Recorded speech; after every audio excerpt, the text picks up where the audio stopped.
All right, here's the DP120. This is Jenny. She's actually one of our nurse cows. I'm using the DP120 on her because I haven't used it in a while, and I'm just hoping that the pulsator is working properly. Okay, she's always disgusting, which is one reason she's a nurse cow, and is also she's one of the reasons I bring out soapy water. So she's always gross. She's only got 3 working quarters. You know what I mean? She's always disgusting. So her milk is going to go to the pigs. Missy's milk is the only one that goes to the kitchen. Everybody else is feeding pigs and baby cats. Okay.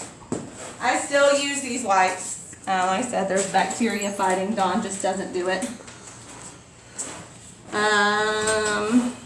Her teeth are also really close together back here, so that sometimes causes the machine to fall off. My first few squirts, and normally, like I said, if it's going to the pigs, I don't do that. Okay, so here's our DP120. That is the correct bucket that comes with it. The bucket will go up to her by her head, but this vacuum hose isn't really long because I don't normally use it. Okay, so we're sitting this way. The plug comes out. You'll hear the pulsator start because that's essentially plugging it so it's vacuumed.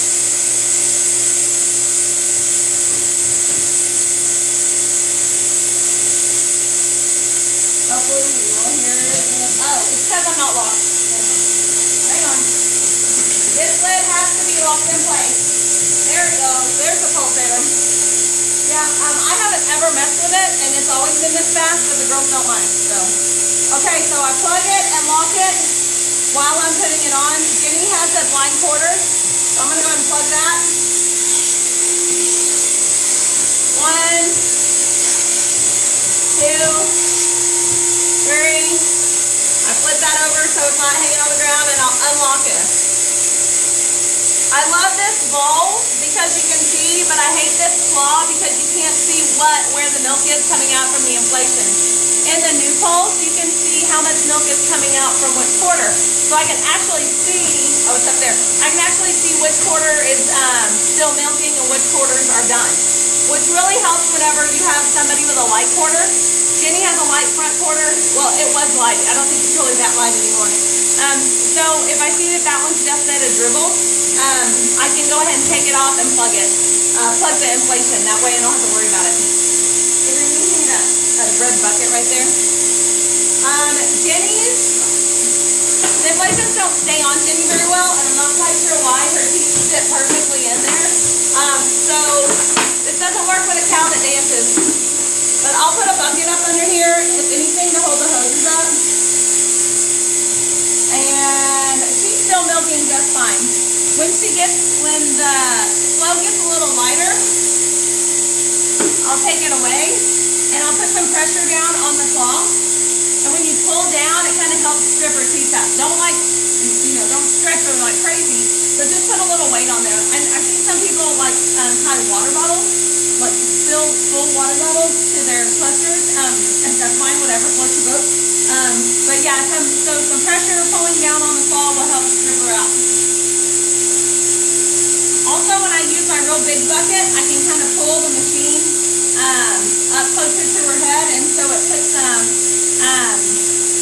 kind of like, whenever you take the bottle nipple out of a calf and they want to start sucking more because you're taking it away. I feel like that's kind of the same concept. If I'm pulling away on the cluster or on the inflation, it keeps the suction up. Okay, so that's how you use the DP120. It's still unlocked down here.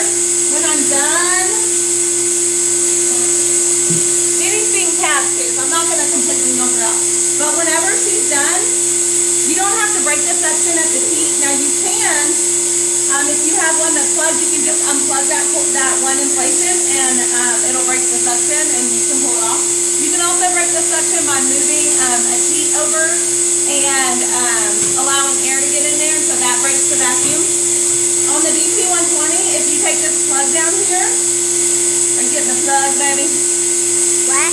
Are you getting this plug down here? If you take this plug down here and pull it, that completely releases the pressure, and it'll come right off. So I'm done with Jenny. She's gonna go in there and feed calves. Princess, I don't think I'm going to milk her either. She's going to go feed calves. I cannot get the lid off because there's still a whole bunch of pressure in there. So if I push this, it releases the pressure, and now I can get my lid off. All right, so that's how you use the DP120. I'll show you how to clean it all in just a bit.